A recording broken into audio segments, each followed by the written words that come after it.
This is the Chamber Chat Podcast, the show dedicated to chamber professionals to spark ideas and to get actionable tips and strategies to better serve your members and community. Hello, Chamber Champions. Welcome to Chamber Chat Podcast. I'm your host, Brandon Burton, and it's my goal here on the podcast to introduce you to people and ideas to better help you serve your chamber members and your community. Our title sponsor for this episode is Bringing Local Back. Remember when your community could turn to a local TV station or newspaper for the latest updates and affordable ads? Those days may be fading, but the need for local connection remains. That's why we created Bringing Local Back, a game-changing platform that restores local visibility and advertising power to your community. It's more than just tech. It's about driving engagement and creating new revenue for your chamber. Ready to see the future? Visit bringinglocalback.com to schedule your demo today. This is the future of local commerce. Our guest for this episode is Bryan Daniels. Bryan is the president and CEO of the Blount Partnership in Tennessee. Bryan brings a wealth of experience in economic and community development, having spearheaded initiatives that have attracted over $4 billion in investments and created more than 12,000 jobs in Blount County.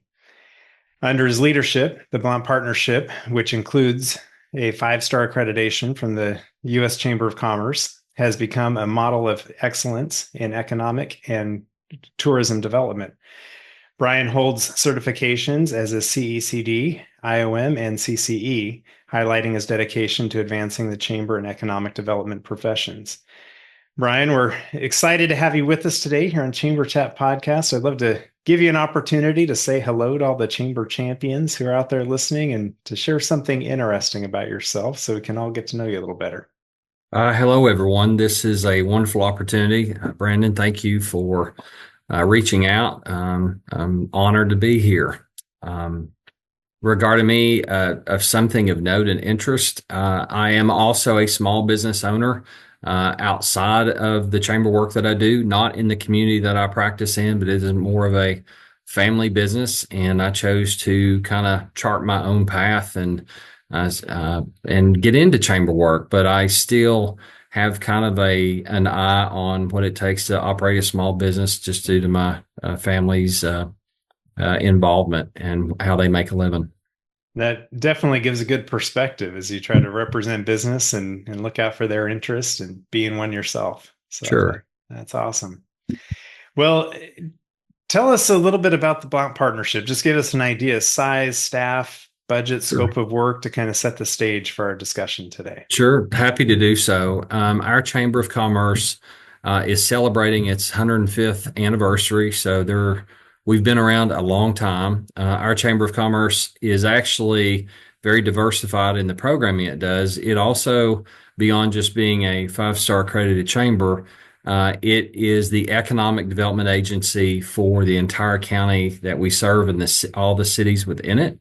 Then we are also the single point of tourism for the county and all the cities that service it. The advantage of that is instead of these nonprofits or quasi-governmental entities, scrambling for resources, each one is able to pull those resources together, and we're able to compete or provide programming that's much more robust than we could if we were apart. And I know there's more instances in our country where each one of these agencies are separate, but for us, it really works well, allows us to play bigger than we are as a community. Our organization we have 2 locations in our community. We have a staff of 26 people, and we have an operating budget just under $10 million a year.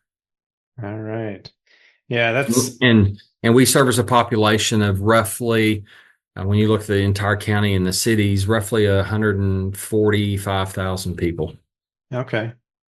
Yeah, that's what I love about the chamber world is, we say it all the time. You've seen one chamber, but as I've been doing these podcast episodes, over 300 episodes now, we've done episodes where chambers are merging with their economic development or tourism departments, done episodes where they're separating and there's, pros and cons both ways, but it's obviously working in your community. They have it all under one roof and being able to have that synergistic focus. So Yeah, we've been under one roof combined since 1969. And so we actually stand on the shoulders of leaders that put this model together. Now we have refined it over the years. We've changed it. We've actually written new state laws in Tennessee to allow others to adopt such programming. And you have to change with the times, but the core mission and the philosophies and work culture are still very much the same as it was 50 plus years ago. right. Now, before we hit the record button, you had mentioned something else unique that your chamber does in the realm of construction, right? Can you tell us a Well, little bit about that? well, so I am an engineer by background. I've got a master's in it, and uh, I construction is something I did before I came to work in this chamber world. I worked for an engineering firm for 3 to 5 years, well, 3 years, and then a private manufacturer. But I've been in this chamber. I've been in chamber work in chamber world for 23 years now, and at the same chamber that hired me to come here, and it was to do economic development initially. And so, with what we do in developing properties and infrastructure, and that's everything from roadways to bridges to walking trails to business parks to uh, uh, recreation parks. We build all those things for the community.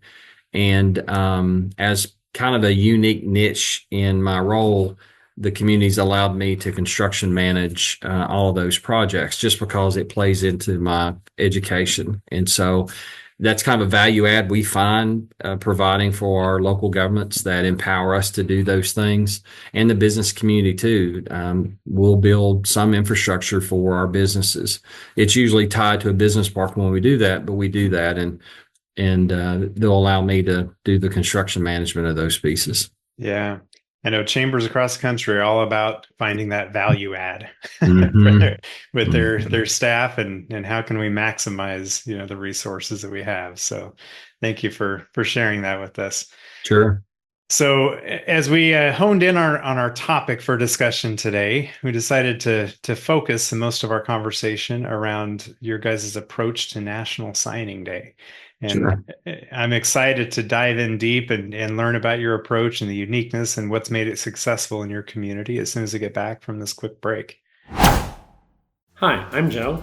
And I'm Rose. And we're the founders of At My Community, a mobile app that can be customized to meet the unique needs of your Chamber of Commerce. When we started At My Community, we envisioned a tool that would help communities thrive by simplifying communication and enhancing engagement. Chambers of Commerce face unique challenges, and we're here to help you tackle them. At My Community helps the Evergreen Area Chamber of Commerce to create an app that keeps tourists informed even when their office is closed. They provide 24/7 access to local business information, which helps support the local economy and community engagement.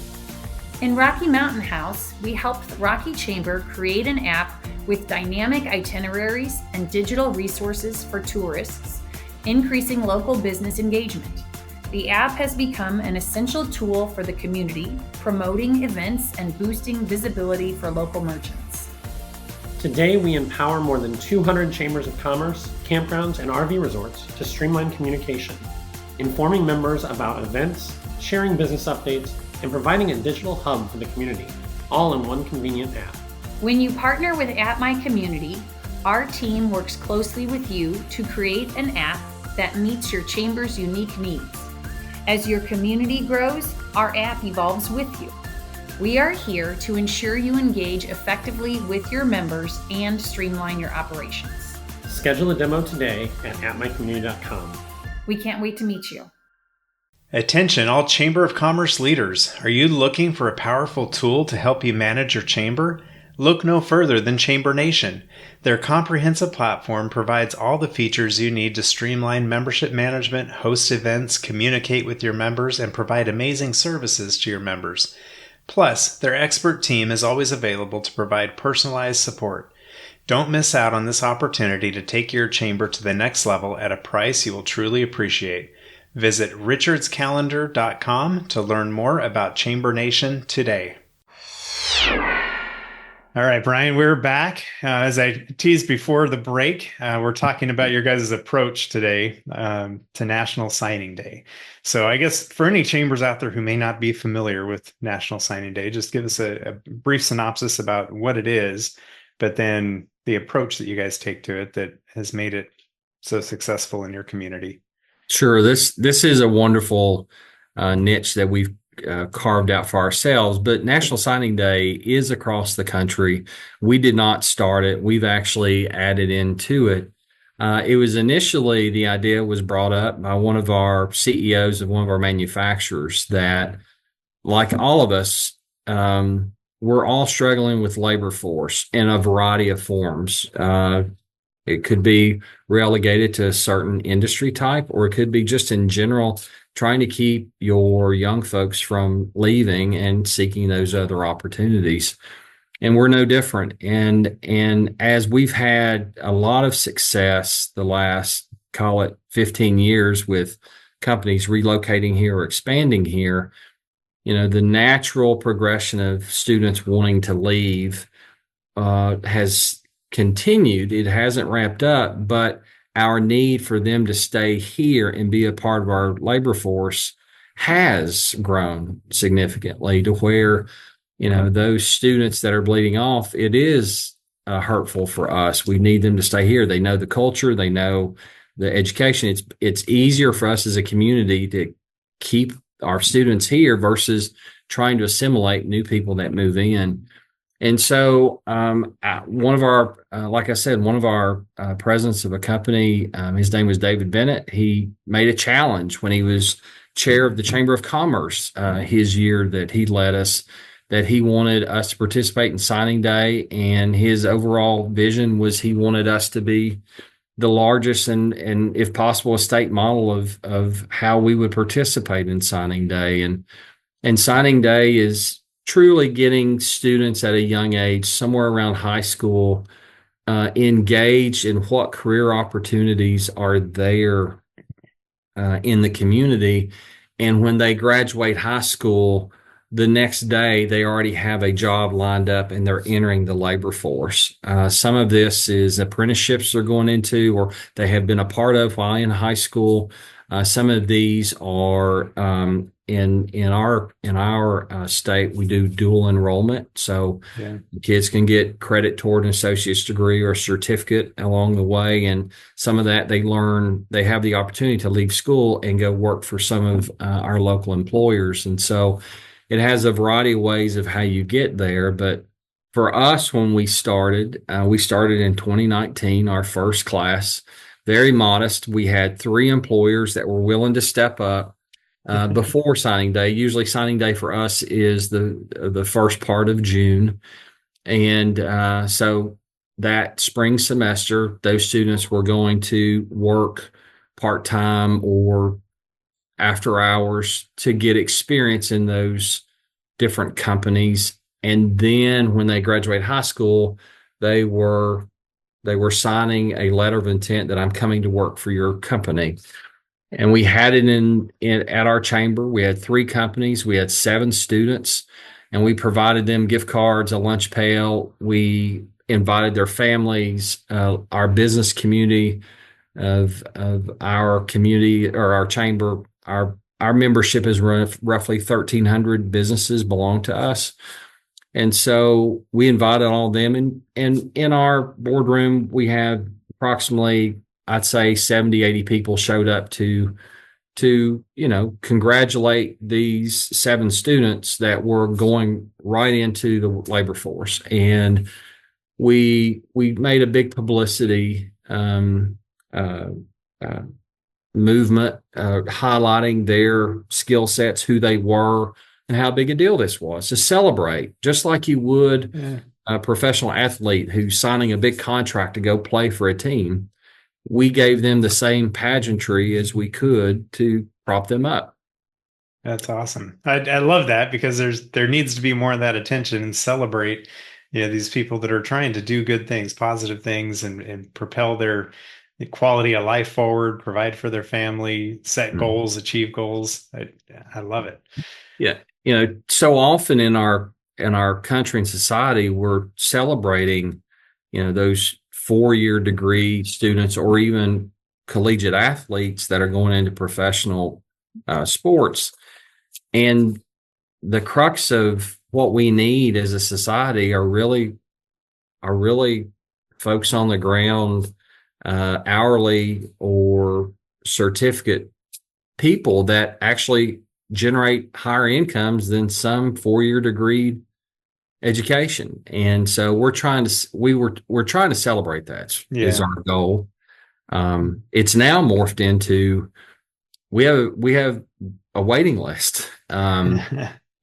This last group that we put through, we had 40 plus employers. I think it was around 44, and we had I think more than 77 students that were celebrated. And it's the cameras, the lights, the smoke show, coming out into an audience of roughly 550 people just celebrating. And you've got all of our TV stations and our newspapers are there interviewing these students. And it is an event. It is an event that will last about from beginning to end a couple of hours. The employers get to introduce well, let me back up. The students are introduced by an MC that has a very booming presence, and they walk out this curtain and smoke and lights, and they're highlighted of who they are as a person. Then they go and sit at a table in front of an employer that has a backdrop, and however many students they're hiring that year, they sit in front, and they do that for every employer around this convention center we have. And so as every student then gets seated, then our MC will then ask them to sign their letters of commitment. And then each employer gets an opportunity to talk about the career that student's going to do and where their career path is for them. And talking about opportunities for travel or pay or lifestyle, all of that, each employer gets to talk about that, and they love it. They love it. All of our school systems now participate, and we now have regional schools from other counties now wanting to participate with us in our signing day. That's awesome. So at the beginning, when you were talking about what National Signing Day is, you had mentioned that the need to keep the resources there in the community rather than these students, leaving the community after they graduate. Right. And the thought occurred to me, human nature, most people, they resist change, right? They don't want change, but for whatever reason, this age frame, as kids are graduating high school, college, that time of transition, it's like they feel like the only option is change in a lot of instances. So to be able to help them see, the value of staying in the community, what the opportunities are, I think it's such a great highlight to be able to attract and draw attention to these local employers and opportunities. And I'm hoping in this audience of 550 people that there's some students in there too, and not just parents. So they're catching a glimpse of these opportunities as well. Is that what you see? Yeah, it is. And I will tell you, leading up to signing day, our team has gone so far as we have life-size cutouts made of each student. Much like you see at a premiere of a film or something where you can go stand beside the actor that's in the movie and get your picture taken. We do these life-size stand-ups of every student, and then we put them in the schools. And so all the students see that this person is about to be celebrated at National Signing Day, and it actually creates a buzz within the schools to where those students are like, wow, I want to go participate or find out why are they doing all this celebration. And it has actually fed the recruitment within signing day with our employers. And it has paid off so handsomely for our community. Yeah. And you hear the buzz in the school systems. So I can see where the momentum builds as far as recruitment for employers goes, because they see this pipeline that comes in that solves a problem for them, and that's an easy sell, it seems like. How does it work with the recruitment at the schools? Are you working with guidance counselors, or what is that set up like?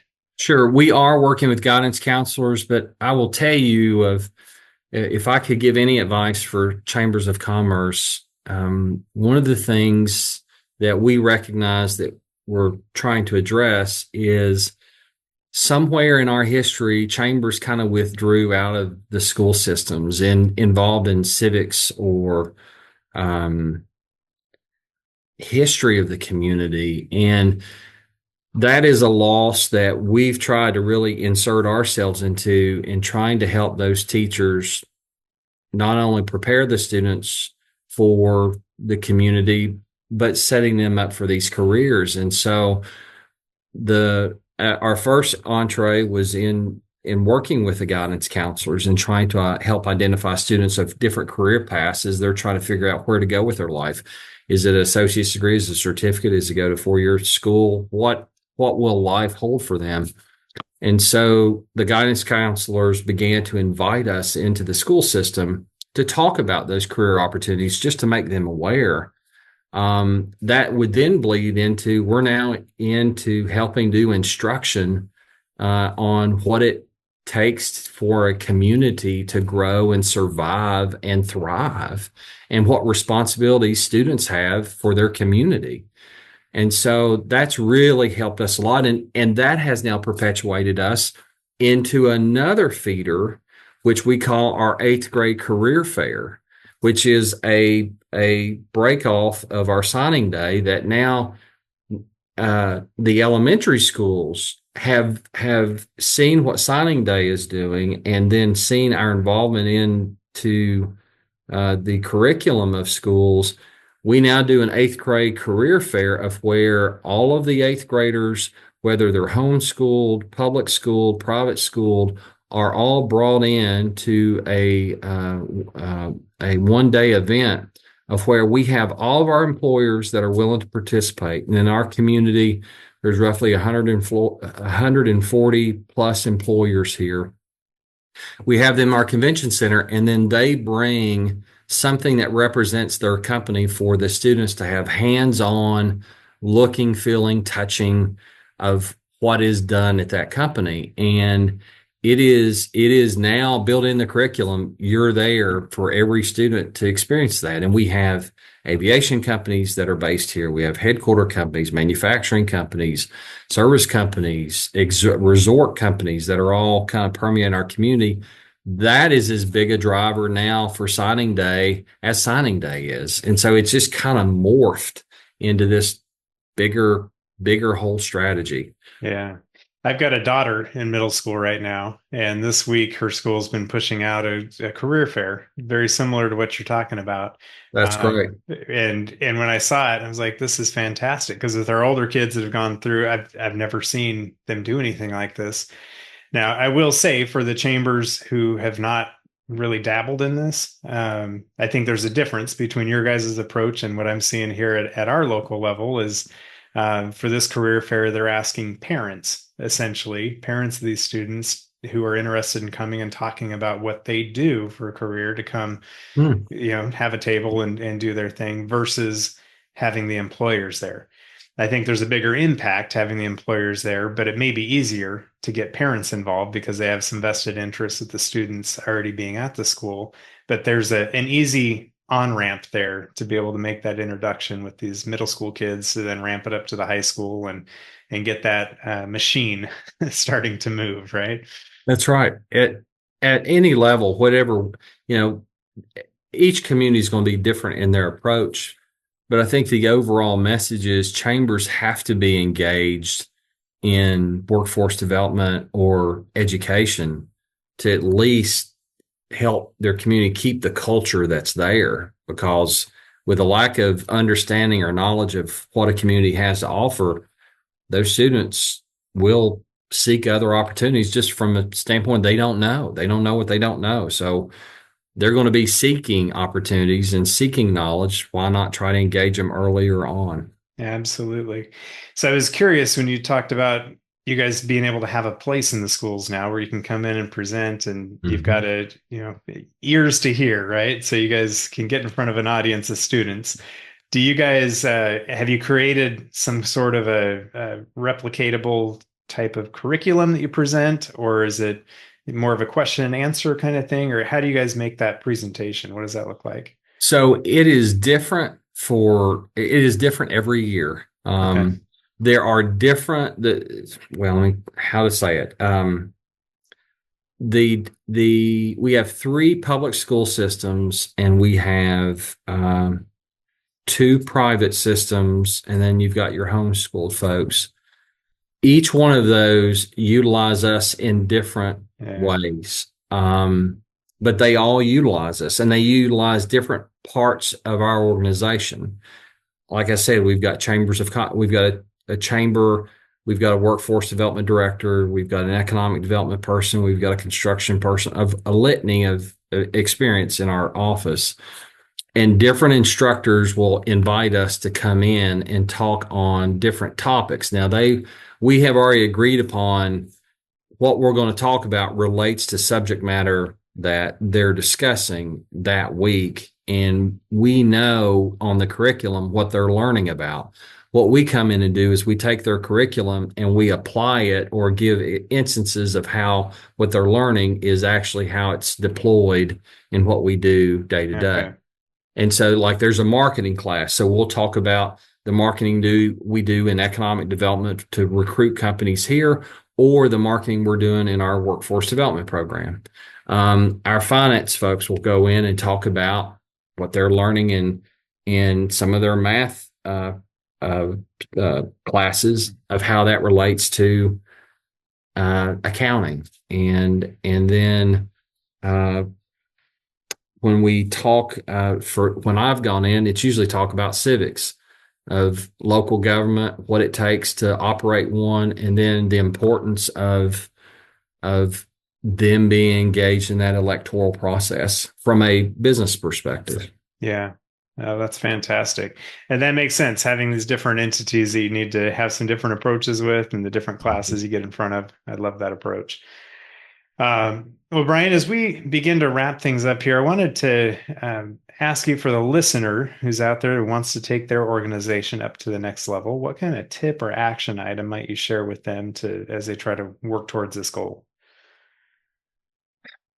Well, I'm very big on training, and for us, you don't know what you don't know, especially in this profession. It's more the norm that we all kind of fell into chamber work. Somehow it found us, and it really spoke to our soul at some point. I hear that consistently. I would be very, I would encourage the listener to seek out training opportunities within the U.S. Chamber, ACCE, and IEDC to further their breadth and knowledge. That you're going to be around folks with a variety of problems and solutions that you're going to identify your community is addressing or needs to address, and it'll be worth your time and resources. So I would be encouraging everyone to get engaged in those organizations. Now, for us, if I had to say, there's one thing is a threat to our chambers of commerce in this country, I think it is not being involved in your local schools, or being afraid of the political scene too, that more and more, with the turbulence in our country, chambers of commerce and the business community is still seen as where there's good information that comes out of there as trusted resources. And so I would encourage everyone that's in this profession to be engaged in your local school systems, and to be engaged into the political structure of your local community. that's what we were originally founded on, is being advocates for the business community. And sometimes when you take funding from the business community or the governments, it's a kind of a weird relationship. But we still have to be advocates for our profession, whether it's to the local governments or to students that are trying to figure out their way in life. Yeah, I like that. I like that advice. I like asking everyone I have on the show, as we look to the future of chambers of commerce, how do you see the future of chambers and their purpose going forward? I think chambers are going to become more relevant. I think we're going to continue to see the pressures of consolidation for those that are in areas where you have several different chambers together, and more regionalism will continue. But chambers of commerce are going to become more and more relevant as more pressures are put on our business community from, no matter your political affiliation, from the left or the right. There's definitely pressures coming on the business community. So chambers are going to become more and more needed to be those advocates for those businesses. Absolutely. I love the way you say that. So, Bryan, I wanted to give you a chance to share any contact information for listeners who may want to reach out and learn more about how you guys are doing things there at the Blount Partnership, and just maybe want to just connect and maybe learn more about National Signing Day and your approach. What would be the best way for someone to connect with you? Absolutely. Thank you. So they can call us anytime. Our number is 865-983-7715. Or go to Blount, BLOUNT Partnership, all one word.com.